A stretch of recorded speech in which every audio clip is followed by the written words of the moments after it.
সেদিন ছিল শনিবার। সকালে বারান্দায় দাঁড়িয়ে পরিষ্কার আকাশের দিকে তাকিয়েছিলাম। সকালের আকাশের সৌন্দর্য অন্য সময় থেকে একেবারেই আলাদা। এমন সময় মায়ের ডাক শুনতে পেলাম। সকালে নাস্তার জন্য ডাকছেন। নাস্তা শেষ করে স্কুলে যাওয়ার জন্য তৈরি হতে আমি আমার রুমে প্রবেশ করলাম।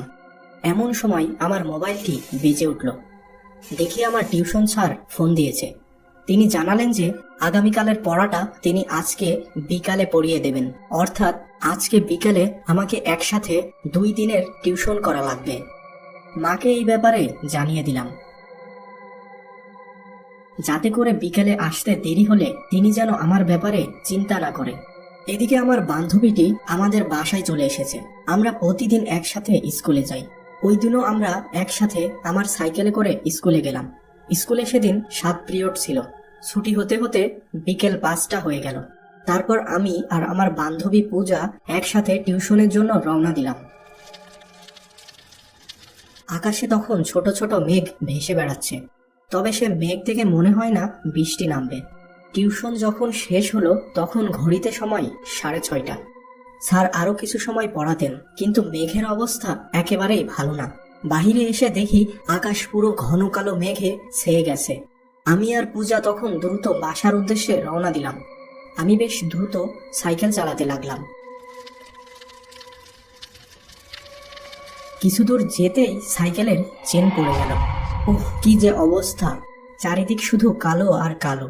এদিকে পূজা অনেক চেষ্টা করছে সাইকেলের চেন তোলার, কিন্তু কোনোভাবেই সম্ভব হচ্ছিল না।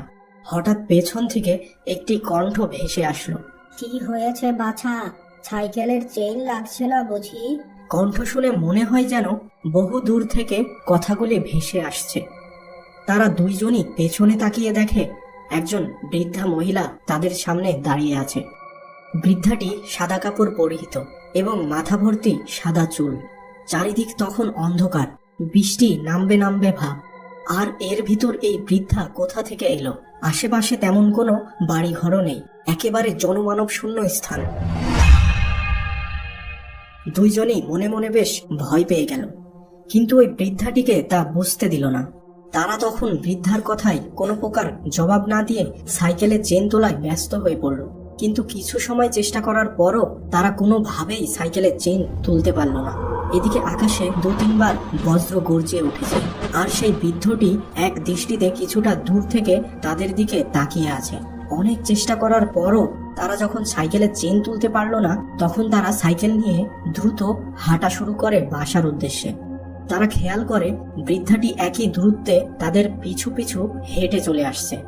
দুইজনই অবাক হয়ে যায়, কিভাবে ওই বৃদ্ধাটির পক্ষে তাদের সাথে সমানে হেঁটে আসা সম্ভব। এদিকে আমি এবং আমার বান্ধবী যত দ্রুত সম্ভব হেঁটে চলেছি। হঠাৎ বৃদ্ধাটি আমার বান্ধবীকে উদ্দেশ্য করে বলে, তুমি ওর সাইকেল ধরে কেন হাঁটছো? এদিকে এসো। তখন আমার মনে খটকা লাগলো। আমার বাবার একটি কথা মনে পড়লো। তিনি বলেছিলেন যে ভূত প্রেত কখনো লোহার আশেপাশে আসতে পারে না, কারণ তারা লোহাকে ভয় পায়। তখন আমি আমার বান্ধবীকে ইশারার মাধ্যমে জানিয়ে দেই যে সে যেন কোনোভাবেই এই সাইকেল ছেড়ে না যায়। এদিকে হাঁটতে হাঁটতে আমরা প্রায় আমাদের পাড়ার কাছে চলে এসেছি। হঠাৎ দেখি বৃদ্ধাটি আমাদের পিছনে আর নেই।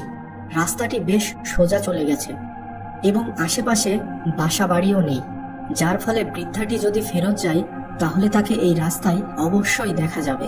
কিন্তু হাই, বৃদ্ধার কোনো চিহ্নই নেই, একেবারে যেন সে ভ্যানিশ হয়ে গেছে। এদিকে খেয়াল করি আমরা আমাদের পাড়ার প্রবেশ পথের কালী মন্দিরের সামনে দাঁড়িয়ে আছি। তখন আমার ব্যাপারটা সম্পূর্ণ পরিষ্কার হয়ে যায়।